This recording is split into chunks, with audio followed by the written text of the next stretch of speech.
Alors, donc, la Zélande, la Zealand. Donc, je vais me passer un petit peu ici.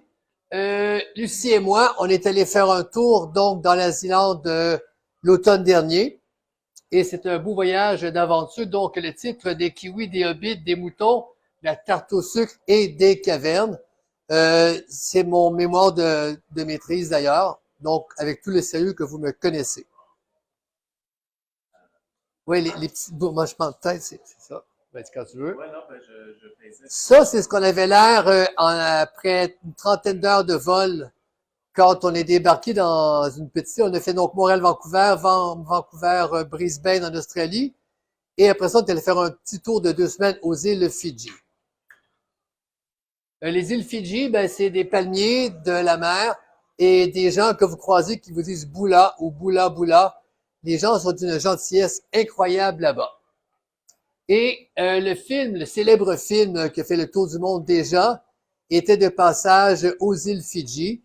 Et donc, une classe de 6e année qui jouxtait notre hôtel a eu la chance de voir le film, mais il y avait un problème de son, donc il n'y avait pas de son. Et pour ceux qui ont déjà vu le film, ça dure 1 heure, et j'ai fait le son en anglais, avec les cris genre I'm dying, help me! Puis je traduisais tout au fur et à mesure. C'était un genre de freak show, c'était débile. Mais on semblait avoir apprécié quand même le film. C'était une grande expérience. Nous voici maintenant en Zélande. Et la Zélande, ben, c'est quoi? C'est des moutons. Et c'est connu aussi très célèbre pour ses nombreux moulins à vent.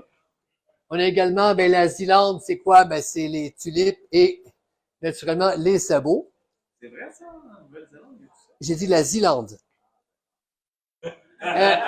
Pour celles qui l'ignorent, il y a la Vieille-Zélande et la Nouvelle-Zélande. Ici, on a la Vieille-Zélande et c'est plus que 2 îles.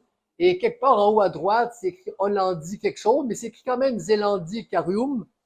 Donc, il y a déjà eu la Vieille-Zélande, pour ceux et celles qui l'ignorent. Et moi, ça m'a profondément troublé pendant ce voyage. Ce monsieur, c'est monsieur Abel Tasman.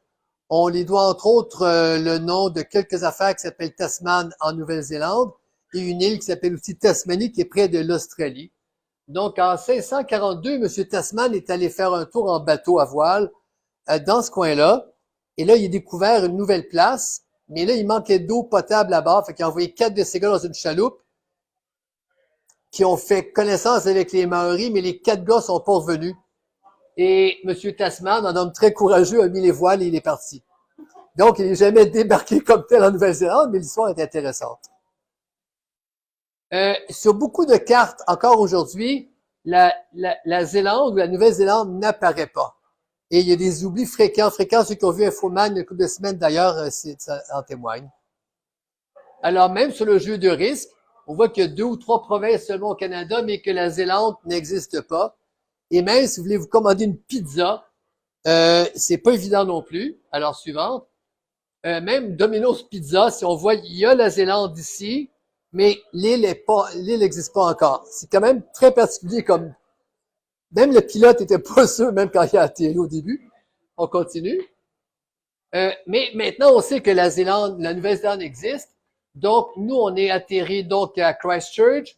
Je vais résumer rapidement, puis Lucie va peut-être corriger. On a descendu, on s'est promené un peu, on a pris le traversier, s'est promené là-bas, d'aller dans le nord, et on a terminé en haut sur Auckland avant de revenir ici même au Québec. La fougère, ou fern, comme Fernand, c'est donc l'emblème de Nouvelle-Zélande, et une fois qu'on arrive là-bas, on comprend pourquoi. La Nouvelle-Zélande, c'est de la fougère partout, partout. Les gens qui aiment les bryophytes ou les mousses, c'est plein de mousses partout là-bas. Et c'est vraiment un pays incroyable, puis il y a d'autres choses aussi à voir.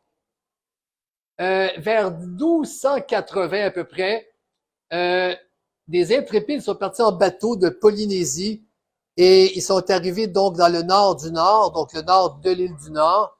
Et là, ils ont découvert un pays, ils ont fait des petits allers-retours, ils sont venus par s'établir, mais c'est quand même assez récent. Et même lorsque M. Tasman a découvert la Nouvelle-Zélande, c'est le dernier gros morceau de terrain découvert sur la planète, qui a été oublié pendant très longtemps. Ça, c'est capoté, cette affaire-là. On a visité le musée maritime et ça, c'est une carte marine. Et à l'époque des Polynésiens, qui étaient très polis de surcroît, ils voyageaient avec des cartes qui ressemblaient à ça. C'est une reconstitution qui indiquait beaucoup les vagues et les courants. Puis les petits coquillages, je pense, c'était les îles. Mais c'est vraiment la façon de naviguer. Il y a des belles cavernes là-bas. Il y a dans la grotte Nettle Bilbit, qui est pas facile à dire. Quand même, moins 1000 mètres. C'est quand même intéressant. On a une autre cavité quand même qui est un petit peu plus grande que Bois-Châtel. Bulmer avec ses 74 kilomètres. Mais disons que Lucie et moi, on s'est plutôt concentré sur les petits trous. Lucie n'aime pas quand je dis ce mot-là, je me chicane tout le temps. Les petites cavités, je m'excuse. Et on a quand même trouvé des belles choses. Donc là, on est dans le sud. Mais la notion, quant à Nouvelle-Zélande, d'être dans le sud, c'est se rapprocher de l'Antarctique. La température prévue, on avait vérifié en partie, c'est autour de 7-8 degrés la nuit, puis 15-17 le jour. Finalement, on a eu des nuits autour de 0, puis des journées pas très chaudes non plus. Ce qui fait qu'on s'est habillé un peu plus que prévu pour les premières nuits. Là-bas, ce qui est le fun, c'est des docks, c'est des Department of Conservation. Les campings coûtent à peu près 30 $ la nuit. Il y a de l'eau, des toilettes ou des bécosses, et c'est assez joli comme paysage. Il y a des averses de neige aussi parfois là-bas, quand même, comme ici. Donc, on a fait une petite ascension. C'est un peu comme l'oratoire Saint-Joseph sans le frère André. C'est-à-dire que tu as 2200 marches à monter. C'est carrément fou. Puis il y a des marches qui sont pas conformes au corps du bâtiment non plus, qui sont très, très hautes ou très, très courtes. Et c'est malade. Même à un moment donné, on a vu une madame qui était assise dans les marches. Puis là, j'ai jasé un peu avec, puis elle dit oui, ça va, mais elle dit, j'ai le vertige. Mais quand vous allez redescendre, les marches sont courtes, puis c'est à pic un peu. Non, non, mais elle dit, en plus, j'ai un bras cassé. Puis un peu, puis en descendant, on avait un monsieur aussi qui montait, mais lui, c'est soit qu'il avait le vertige ou qu'il était fatigué. Le monsieur montait les marches à 4 pattes. Pour vrai, j'ai dit aussi, j'ai 4 de monsieur, puis mais 2200 marches à 4 pattes, là, tu gagnes ton ciel et même plus. La montagne qu'on voyait derrière, c'est le mont Cook, d'un grand navigateur, James Cook, suivante. On a James Cook ici quand il était un peu plus jeune, qui était le capitaine des Bills de Buffalo, je crois. Mais vérifiez, c'est vrai, c'est le vrai James Cook. Mais il était plus jeune. Suivante. Le capitaine Cook, lui, en 1789, est allé faire un tour dans la Nouvelle-Zélande. Lui est débarqué de son bateau quand même. Puis il a rencontré les Maoris, qui étaient des Polynésiens qui s'étaient établis là un petit peu plus tôt. Mais le capitaine Cook, quand même, est un homme assez particulier qui est venu faire un tour au Québec il y a assez longtemps. Et lors du siège de Québec, et on voit que la carte quand même est signée par James Cook. Dans la littérature, M. Cook se promenait surtout la nuit et le soir pour faire la carte maritime du fleuve Saint-Laurent, qui était la première carte détaillée. Mais tout ça avait un but avoué, c'était de refiler la carte à son ami, M. Leloup. Mais c'est pas celui que vous pensez. Donc, on a ici M. Wolfe, et c'est une scène assez dramatique, comme vous voyez. Donc, on est sur les plaines d'Abraham. Oui, oui, très dramatique. On voit tout le monde, c'est un drame. Wolfe a été touché ici, donc, au flanc, et il est mourant. Le seul qui n'a pas l'air attristé, c'est notre ami l'Autochtone ici, qui, lui, a la pose intéressante. Mais il faut dire qu'à l'époque, la photographie n'était pas tout à fait installée, et les gens devaient poser très, très, très longtemps pour faire une toile comme ça. C'est ce que j'ai lu dans faire mes recherches. Ça a l'air presque aussi authentique qu'une blessure pour ça. Je dirais que oui. Oui, c'est comme le soccer, tu as raison. Et donc, il faut quand même mentionner que sur les plaines d'Abraham, il y a eu quand même, c'était le premier grand mouvement de fraternité entre francophones et anglophones. Et c'était comme le premier référendum dans le fond. Et on l'a perdu celui-là aussi. Et mais il y a eu quand même, j'ai regardé, 1400 morts sur les plaines d'Abraham. C'est quand même incroyable. Mais c'est vrai moitié-moitié les Anglais et les Français. Et M. Carney a fêté ça gaiement il n'y a pas si longtemps encore que c'est une grande fête, les plaines d'Abraham. Donc, nous voici maintenant dans la Nouvelle-Zélande, sur le plancher des vaches. C'était en se rendant sur un camping, donc des docks. Et il y avait des vaches partout, de la marde partout, c'était hallucinant. Et ça avançait pas très vite, mais on avait quand même un comité d'accueil qui était là. Puis au carré. Dommage que Michel Beaupré ne soit pas là. Suivante. car les docks ont une façon de faire des aménagements paysagers qui est incroyable. Et à ce jour, j'ai pas encore compris comment ils ont réussi celle-là. Oui? Faites comme chez vous. On peut poursuivre. Ah, ça, c'était vraiment un coin hallucinant. C'est un genre de parc, c'est à peu près 40 minutes de se promener pour faire le tour. Et il y a les dissolutions là-bas, c'est capoté. C'est vraiment, vraiment un genre de Zougrenbeek de calcaire, un peu. On peut poursuivre. Donc, ici, vous voyez très, très bien. Hein? Mais non, c'est pas un cochon. Suivante. C'est un esturgeon. On peut poursuivre. Le bonhomme qui crie. Ah non, j'ai passé des heures là-bas, c'était hallucinant. On peut continuer. Le bonhomme au petit nez. Parce qu'il y en a 150 comme ça. Oui. Ça, ben, moi, il m'avait engagé d'ailleurs à donner un coup de main pour l'aménagement paysager. Autrefois, ceux qui sont plus vieux, qui se rappellent qu'il y avait des rocailles. Qui a connu les rocailles ici? Hein? Les rocailles, c'était la mode au Québec. On mettait des roches, c'est des calcaires qu'on mettait sur notre terrain en avant, parce que ça s'appelait une belle rocaille. Alors, j'ai donné un coup de main, puis mes muscles ont été fortement sollicités. Le Ku Klux Klan aussi. La gélinote UP. Il y en a 150 comme ça, je le vois. Oui, oui. On peut poursuivre. Le crocodile pas dedans. Ça, c'était mon préféré. Pardon? Ah, hippopotame. Hippopotame pas dedans, merci. Parce que pour ceux qui sont dans la maison, c'est pas évident. J'ai 52, 53 personnes en même temps qui parlent. Donc, pour celui-là, ça achève, là. Bon, on a Lucie ici qui fait la pause. Parce que les Chinois ont une technique, je sais pas pourquoi, c'est toujours comme ça quand ils prennent des photos ou de l'autre côté. Puis tu vas en Asie, c'est la même chose au Laos, au Cambodge. Ils font des photos des autres qui marchent. Ils sont comme ça. Parce qu'ils pensent encore que c'est les caméras du début du siècle dernier. Puis il faut pas bouger pour les photos. Fait que les poses des Chinois, c'est très inspirant. Le rocher percé néo-zélandais, qui était quand même assez intéressant. On a la Lucie perchée aussi. Percée, oui, la Lucie percée. Ici, c'est un rocher perché. Quand même. C'est des beaux cailloux. Ah, ça, c'est beau. Là-bas, ils appellent ça les Pancake Rocks. Mais il n'y a pas de sirop d'érable en Nouvelle-Zélande. Mais c'était sur le bord de la mer. C'était vraiment très spectaculaire. Et c'est bizarre, j'ai vu de quoi de semblable à ça il y a 15 ans au Burkina Faso. Et vous allez voir, il y a quand même des sortes de similitudes. Sauf que là, il n'y avait pas de mer. Il n'y avait pas beaucoup d'eau. Mais il disait pas pancake non plus. Ça sent pas très bien. Mais donc, là-bas, on a des calcaires d'environ 30 millions d'années, puis des granites, je vois pas très bien, je pense que c'est 300 millions d'années. Donc, au niveau géologique, c'est un petit peu différent du Québec. 350 millions d'années pour des granites, des calcaires, mais ils ont des montagnes pas mal plus belles qu'ici, puis ils ont des cavernes pas mal plus intéressantes qu'ici, même s'ils ont de la roche assez jeune. On peut poursuivre. Ça, c'était quand même une belle traversée, assez grande. Et sur la photo suivante, on peut voir que si on prend donc un avion, genre un Airbus A380, c'est pas qu'il peut passer dans la caverne, mais on peut en mettre deux et demi, un à côté de l'autre, dans la caverne. Puis on a attendu 3 heures, puis on n'a même pas vu passer un seul Cessna. Mais c'est une méchante belle caverne. C'est de la fausse pub. Oui, et c'est des cavernes donc non payantes, qui font partie donc des parcs nationaux. Et il y a vraiment des belles sorties à faire, relax. On n'avait pas porté de matos péléo, donc on y allait assez léger, mais il y avait des belles choses à visiter.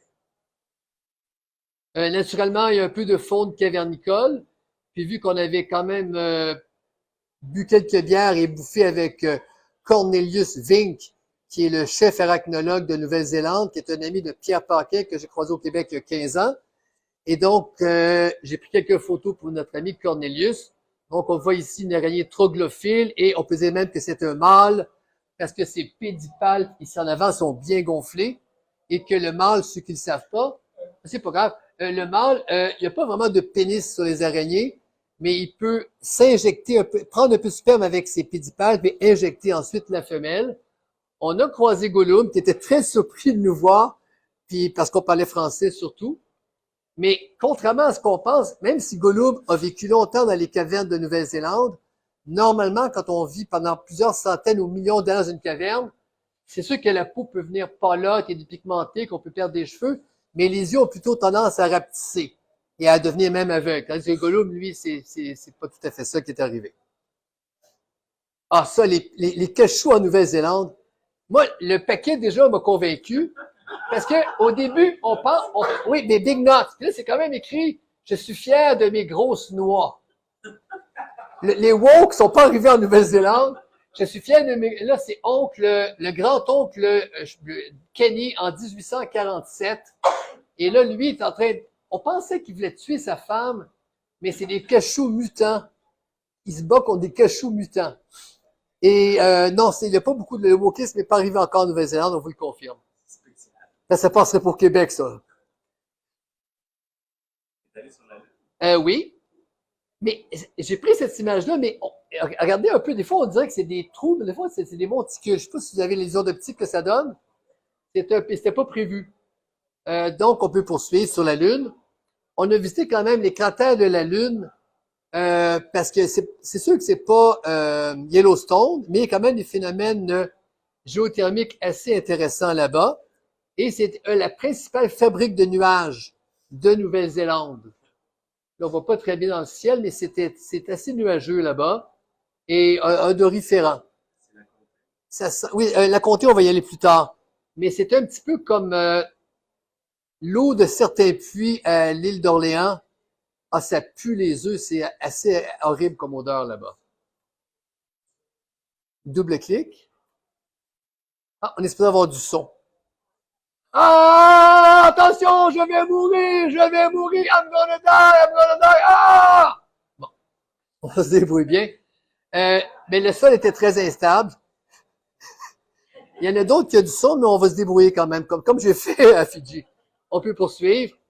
Ça, on pourrait penser que ça a été pris tôt le matin avec les petites condensations matinales sur l'eau, mais il n'en est rien. Là, on est sur l'île du Nord, je pense, hein, Lucie? Oui. Et il y a du géothermal pas mal dans ce coin-là également. Pour le son?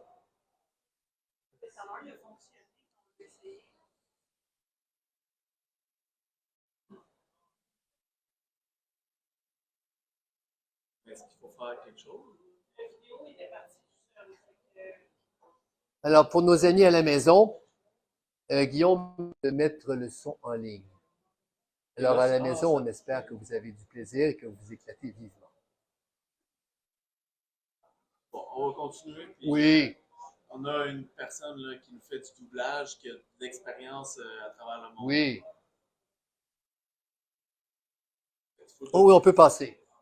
Même dans le site où on était, de temps en temps, il y avait de l'eau qui ressortait des dalles de ciment.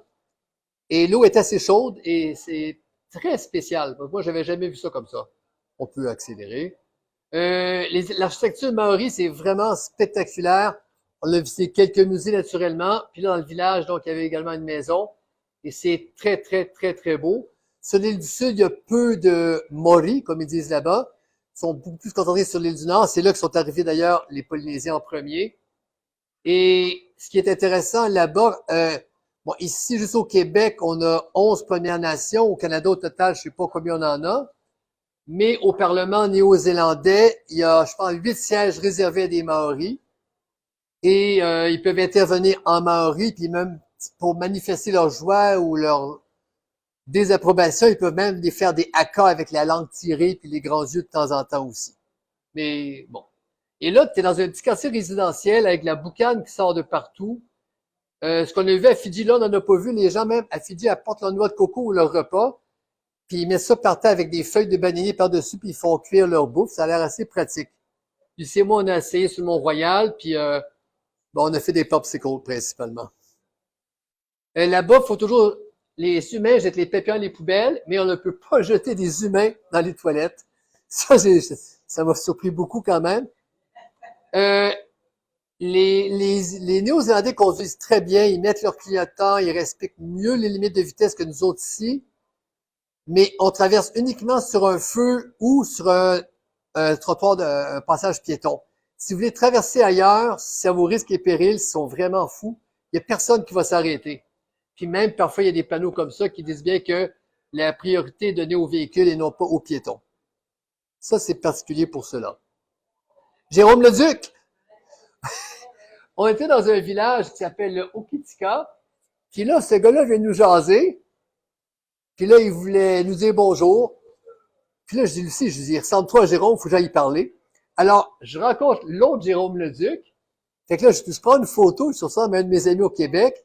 Il y avait plein de petits picots sur ses bras. Je dis, t'étais-tu un roux, toi, avant? Il dit, oui. Je dis, ah!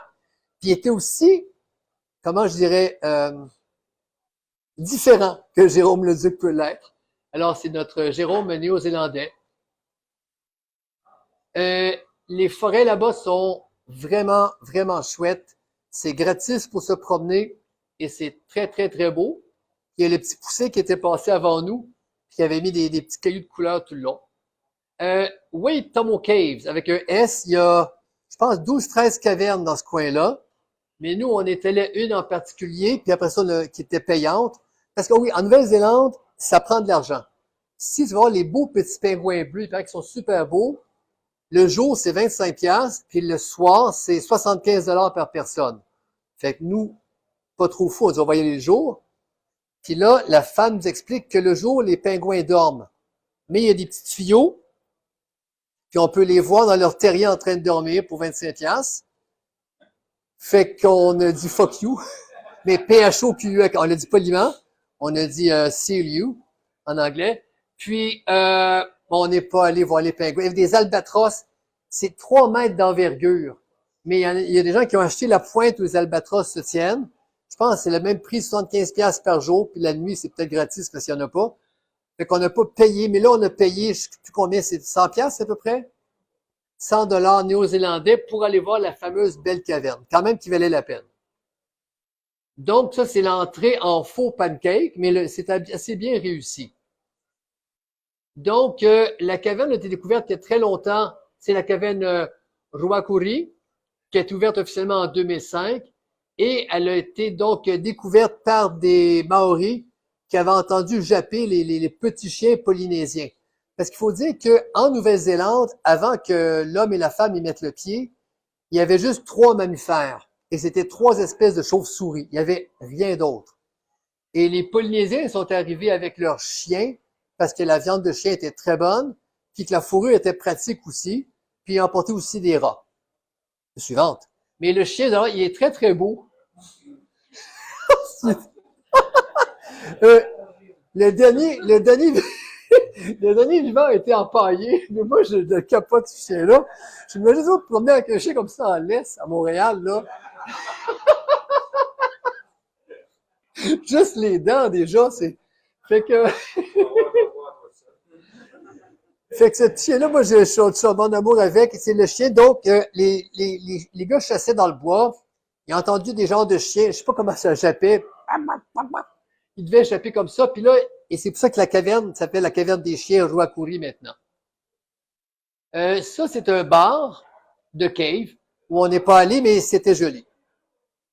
Donc, la caverne est quand même, on pourrait y penser pour Saint-Léonard, c'est une caverne adaptée pour les fauteuils roulants. Je ne sais plus combien de tonnes d'eau béton ils ont mis. Ça, c'est un passage qui descend en spirale en colimaçon sur à peu près une douzaine de mètres de hauteur.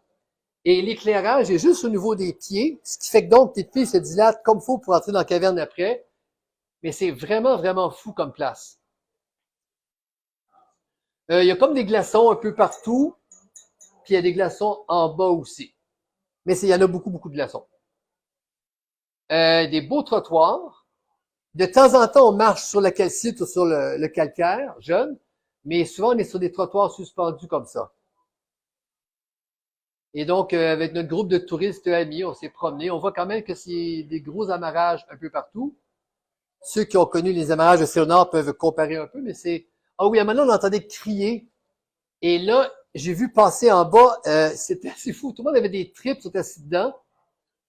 C'est un trip dans la caverne aquatique comme ça.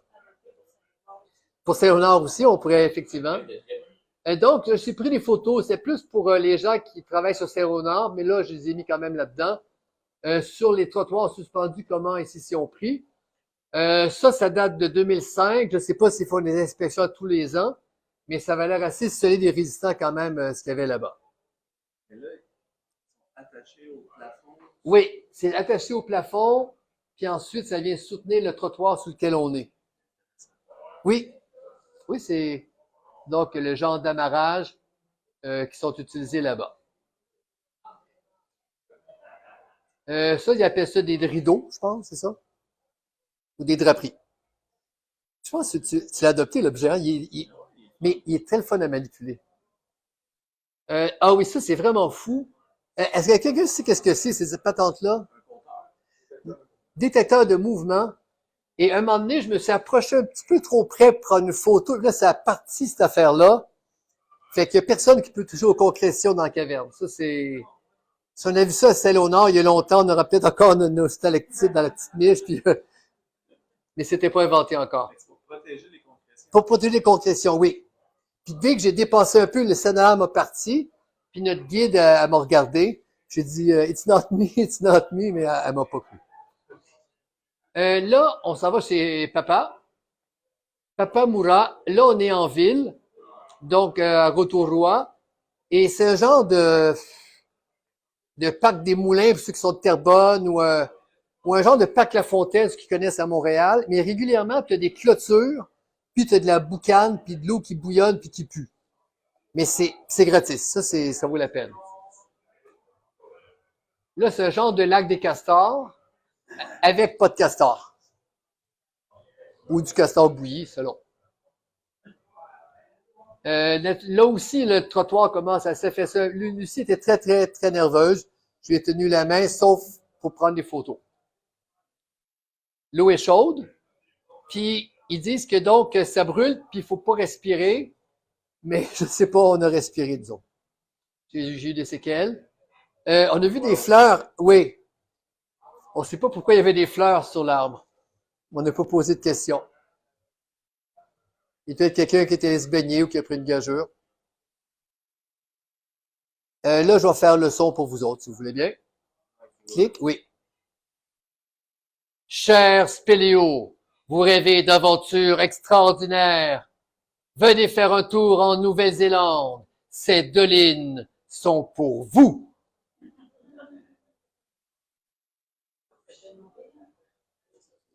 On pipe la suivante. Ah, en reprise quand même. Spéléologue de sensations fortes. Les sources thermales néo-zélandaises goûtent l'Indien.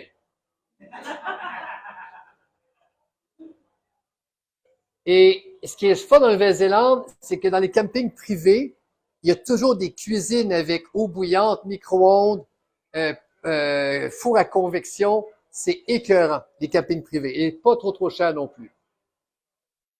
Lucie, en 1978, devant le plus gros ammonite jamais découvert dans la période du Jurassique. Et il était très heureux que Lucie retourne quelques années plus tard. On leur a pris la photo et on voit que l'ammonite a rapetissé considérablement. Puis en passant, Lucie n'avait pas vu la présentation, c'était un peu comme une surprise aussi. Non, c'est un beau fossile qui était beau celui-là. Ça, c'est un petit musée maori. Un vrai ammonite. Ici, on voit des petites crottes de même, à peu près, là. Mais... Oh oui, c'est un vrai. Oui, oui. Ah, les crevettes étaient 3 fois plus grosses que ça. Imagine les homards. Là, il y avait une barrière, c'est écrit défense de passé, danger, mais vu, on est des spéléologues, on peut y aller. Donc, on a descendu le long sentier, puis il y avait quand même un beau porche en bas. Et on voulait explorer la caverne. Alors, on est entré à la caverne, puis il y avait ça d'eau, puis après ça, on voyait qu'il y avait à peu près ça d'eau. Fait que malheureusement, on n'est pas très intrépide, alors on a reviré de bord. Mais il y a des belles cavités. Ah, la comté, pour les amateurs du silence des agneaux, ou du Seigneur des anneaux, on peut visiter Hobbiton. C'est 120 $ par personne pour voir des maisons de hobbits puis des gazons comme ça. Puis tu peux aller à un banquet de Hobbit aussi, si tu veux le soir. Puis ça coûte beaucoup plus cher. Puis tu bois de la bière de Hobbit puis de la bouffe de Hobbit. Ma fille est une grande maniaque du Seigneur des Agneaux. Et puis, on est allé au magasin, on a acheté quelques bébelles, mais on n'a pas payé 120$ pour visiter. Ça, c'est dans la région. Mais c'est très, très, très beau, la région. La comté. On a déjà rencontré Gandalf. On a joué à Je te tiens, tu me tiens, puis à la barbichette, mais il n'a pas voulu jouer. Fait que j'ai joué tout seul. Encore là, des calcaires, on en voit partout comme ça. C'est vraiment très joli. Puis, j'ai pas mis la photo, mais juste là, il y avait une petite clôture avec une doline qui s'est effondrée. Puis, il y avait une autre doline qui s'est effondrée à côté, puis il n'y avait pas encore de clôture. Donc, c'est assez actif comme secteur. Oh, Waipu Caves. Donc, tout ci de fait des étoiles, hein, peut-être. Vous devriez pas mettre vos souliers normaux. Vous devriez vous allez marcher dans l'eau, mais allez-y en gogoune ou nu-pied. Mais c'est la fée des étoiles qui se tient là. Donc, n'écoutant que son courage et son chum, Lucie est rentrée dans la caverne au péril de sa vie. Et il y avait une grosse stalactite qui était tombée probablement, qui avait reviré. Et on marchait dans l'eau par la suite. Mais l'eau, on n'avait pas de très haut, c'était comme au genou à peu près. C'est assez facile. Mais ce qu'on savait pas, c'est qu'il y a des petits poissons dans l'eau. Parce qu'en Nouvelle-Zélande, il y a des anguilles. Les anguilles font 1,5 mètre, 2 mètres de long. Puis vous voyez le goéland à côté, la grosseur que ça peut avoir, sont énormes. Puis en prenant les photos dans la caverne, à un moment donné, une qui m'est passée entre les jambes. J'ai pas peur des poissons, mais ça impressionne une anguille de ce volume. Et donc, c'est des Arachnocampa luminosa, qu'on appelle glowing worms ou vers luisants, mais ce sont pas des vers. Puis arachno fait référence à arachnide ou araignée, puis c'est pas des araignées non plus. On leur a donné ce nom-là il y a longtemps. Luminosa, c'est assez facile. Parce qu'il y avait des fils, ils ont associé ça aux araignées. Et en fait, ce sont des larves d'insectes. C'est pas des vers, c'est des larves. Et l'insecte, c'est une sorte de diptère. Tu sais, les gens, on les a au Québec. Ça ressemble à des maringouins géants. Suivante. Ah, donc, les petits vers, les vers, on voit un petit ver qui brille un peu ici. Donc, ils font des fils de soie avec des petites boules gluantes. La bibite qui vole se pogne dessus, on remonte le fil, on suce le tout et on s'engraisse graduellement. Et le diptère, lui, pour sa part, ressemble à cette grosse mouche qu'on voit ici bientôt. Voilà. Un gros diptère, mais c'est pas un maringouin. Géant. Ensuite, j'ai fait une recherche pour kiwi sur Google ou Siri, je sais pas trop.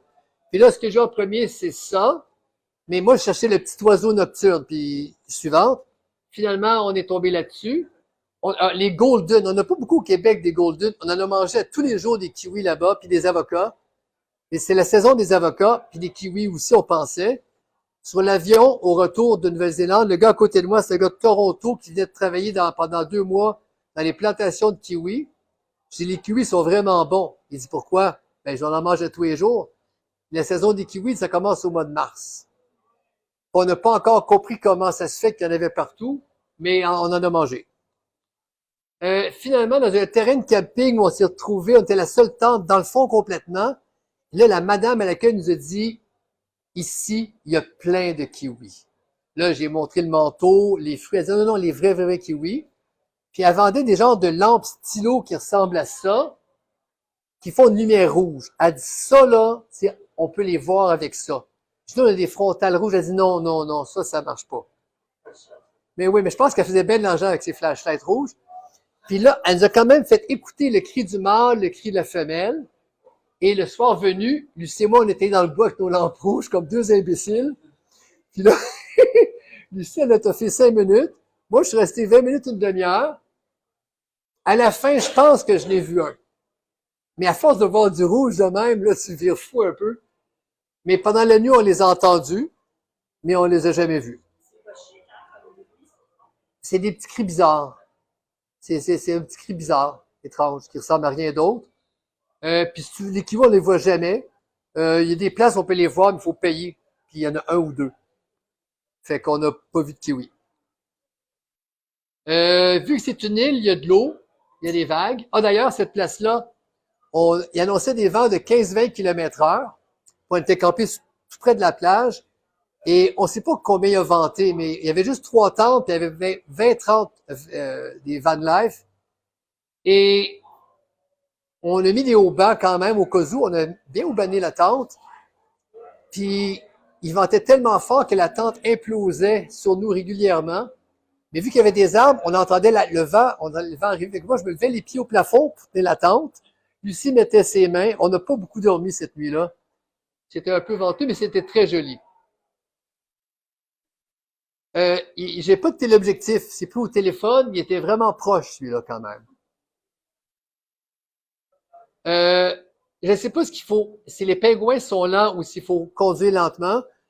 Mais là, c'était les petits pingouins bleus à 75$ la nuit, puis à 25$ le jour, mais on n'a pas vu grand-chose. Par contre, on a rencontré des gens qui nous ont dit, allez sur la plage de Monroe, vous faites une marche de 45 minutes, allez-y vers l'heure du souper, et là, à droite, il y a des gros éboulis, des abris sous roche, et vers l'heure du souper, les pingouins qui s'appellent les gorfous sauteurs, ou avant, ils s'appelaient les pingouins macaroni. Manchot macaroni, t'as raison. Il n'y a pas de bras. Ouais. Manchot macaroni. Et ils sont vraiment mignons, pour les a vus sortir, puis ça sautille, puis ça va plonger, puis ça mange des poissons toute la nuit. Et ça, c'était assez mignon. Et les jeunes calcaires étaient quand même assez fossilisés. Alors, le nom de la route est vraiment merveilleux. Forgotten World, la route du monde perdu, le highway du monde perdu. Oh là là là là! Le Mordor. Alors, Lucie et moi, on était dans le Mordor, mais ceux qui ont vu le film, ça peut ressembler à ça. Dans la réalité, ça ressemble plutôt à ceci. Bon, j'ai triché un peu pour les couleurs, mais c'est vraiment, oui, mais j'essaie quand même de les matcher un peu. Mais c'est vraiment, on a fait une longue randonnée dans le Mordor et c'était très, très, très, très beau. Et j'ai rapporté 2 petites roches pour ma fille et son chum, des roches du Mordor. Imaginez-vous le prix que ça veut. Puis on va rester là-dessus. Un moment donné, c'est Queensland, qui est une grande ville assez, genre Mont-Tremblant. Tu veux pas aller là trop. Et on est allé au camping du dock, qui était pas très loin. Puis là, je demande à la dame, qui était responsable du camping, j'ai essayé des places, on peut faire de la randonnée pas loin d'ici. Elle dit, oui, là-bas, le pit de terre, là, allez-y, puis il y a des beaux sentiers. Elle dit, je suppose que vous tripez sur Lord of the Rings. Je dis, non, je dis pas plus qu'il faut. Elle dit, le monde, ça arrive en autobus. Puis là, t'as Gandalf, t'as des hobbits, puis ça sort de l'autobus, tout ce monde-là, puis ils vont marcher dans les sentiers. Fait que nous, on est allés, mais plus discrètement quand même. On peut poursuivre. Là, c'est dans le Mordor toujours. C'est super beau. On pourrait penser que c'est un palmier derrière moi, mais c'est une fougère. Les fougères là-bas, c'est incroyable. Puis vu que c'est le printemps, il y a plein de places que ça déroulait, c'est comme des têtes de violon, mais plus des têtes de violoncelle, je dirais, par là-bas, c'était vraiment plus costaud. La Nouvelle-Zélande, quand t'es en forêt, loin des villes, les ciels sont super, super beaux. Ça, c'est la nuit, puis ça, c'est le lendemain matin, la suivante. C'était pas le ciel, c'était des verres bioluminescents dans une ville. On est allé le soir et c'était vraiment très beau, puis les gens parlent pas fort. Ils ont mis des clôtures puisque les gens grimpaient pour en ramasser ou les toucher. Puis on se demandait, mais c'est quoi cette patente-là? On savait pas dans quoi on était parce qu'il faisait. On est tourné le lendemain, c'est un genre de canyon finalement. Et on a croisé un couple de Québécois qui étaient là, qui venaient pour voir les glowing worms. Fait qu'on dit, ah, vous êtes un petit peu trop tôt. Je pense qu'il était 11 heures le matin. On dit, comment ça, trop tôt? Mais c'est le soir, sinon ça brille pas beaucoup. Fait que je sais pas s'ils sont revenus, mais c'était un bel endroit. En Nouvelle-Zélande, on s'attend pas toujours, tu peux continuer, à voir des déserts comme ça. Il faisait beau, mais il ventait très fort, puis ça pinçait la cheville quand même. C'était un joli désert. Oh! Là, on n'a pas de son. Ça aurait été beau avec ça, je peux pas le doubler. Tu peux attendre on était à l'auberge de jeunesse, où ils acceptent les vieux. Et il y avait une gang, il était 25-30 jeunes de 12-13 ans. Et puis là, au déjeuner, bon, c'est sûr, des jeunes, ça fait un peu de bruit. Puis là, leur enseignante, elle s'excusait du bruit que ça faisait. On lui a dit qu'on était 2 profs à la retraite et que ça ne dérangeait pas. Vous êtes des profs un instant. Quand vous partez, on part bientôt, partez pas tout de suite. Et là, les jeunes nous ont fait haka de bienvenue, mais bon, ben, je peux essayer de chanter si vous voulez, mais ça va être particulier, là. Oh, ah, hi, ah, hi, ah, oh, ah. Les filles ont des voix un peu moins graves. Le Guillaume cherche du son, je pense. Parce que tantôt, on a un film pour les amis à la maison et je pourrais pas doubler le film. Ça va être un peu trop compliqué. C'est peut-être dans les options de micro, mais ça en parle. Fait que, allons-y. Vas-y, t'es bien parti toi aussi. À tout le monde ensemble, on y va? C'est parti. Une voix grave et tonitruante. Et donc, et ce qui est fun à savoir, c'est que les enfants maoris et non maoris, tout le monde à l'école apprend le maori depuis plusieurs années. Les adultes le parlent un petit peu, mais les enfants de plus en plus le parlent. Et c'est culturellement assez intéressant. Lui, entre autres. Ah, lui, il y en a qui sont moins convaincus. Oui, il y en a qui font la figuration un peu. C'est un peu comme quand tu es dans une chorale à l'église, puis tu fais juste bouger tes lèvres, là, mais... Fait qu'ils nous ont fait un haka puis 3 chants. Ah! Et voilà. Et on approche de la fin de ce long voyage, je crois. Ah, en reprise. Et donc, à Auckland, parce qu'on était en camping la plupart du temps, sauf quand il annonçait des pluies diluviennes, on se trouvait un terrain de camping privé. Puis on faisait ce qu'on appelle le glamping, il y a des petites cabanes, là, pourtant il n'y a pas de toilette, mais au moins ta tente n'est pas tout mouillée, puis ton matériel non plus. Et là, on est donc à la toute fin du voyage à Auckland. Puis on avait spoté un restaurant qui avait l'air chouette. On est allé, je pense, le lundi, on est retourné le mercredi. Puis là, on attendait pour manger parce qu'il y avait une file d'attente. Puis là, le gars, il dit, bah, 20 minutes, une demi-heure. Finalement, on attend dehors. Puis là, ce monsieur-là vient nous voir dehors. Il dit, ça fait longtemps que vous attendez. Genre, j'ai au moins 20-25 minutes. Ça faisait 10 minutes. Ça n'a pas d'allure. Il revient dedans, il va voir le gars à l'accueil, il dit, trouve-leur une table. Finalement, on a une table. Puis ce monsieur-là, ben lui, il versait de l'eau dans les verres, il vidait les tables. Il vient nous voir à la fin, il vient nous jaser, puis il dit, where are you from? Fait que là, du Canada, il dit, où? Montréal. Montréal. Vous prenez un dessert? Non. Il dit, grouillez pas, je vous apporte de la tarte au sucre. 2 fourchettes, une tarte au sucre. Et ce gars-là, qui a notre âge, dans les années 80, il travaillait sur la rue Saint-Laurent au restaurant La Luna. Et il a passé là un été. Puis quand il est parti, il y a un petit party d'organiser. Et la chef du restaurant, il a mis un petit papier dans la main. Puis là, il nous contestait. Je pensais que c'était une date. Là, j'ouvre le petit papier. C'était sa recette de tarte au sucre. The famous Québec Sugar Pie Recipe. Puis là, il a galéré beaucoup. Puis il a perdu la recette et l'a retrouvée comme 25 ans plus tard. Et depuis quelques années, elle est dans son livre de recettes, puis elle est au menu du restaurant. Quand même, la tarte au sucre en Nouvelle-Zélande, il faut le faire. Puis sur le vol du retour, on avait un agent de bar qui venait du Québec. Puis je connais-tu le restaurant? Elle dit, oui, une de mes collègues était allée avant-hier, elle m'a dit que c'était écœurant. Mais j'ai la tarte au sucre. Elle dit, quoi? Fait qu'elle dit, pas la seule fois que je vais, je dis que je suis de Montréal, je vais avoir gratis. Fait que là, il y a plein d'agents de bar d'Air Canada maintenant qui vont bouffer au, Dépôt Eatery. C'est comme un genre de Renault Dépôt, mais pour la bouffe. Alors, voilà ce voyage en Nouvelle-Zélande. Et j'ai mis une chemise pour l'occasion parce que c'était un bon resto.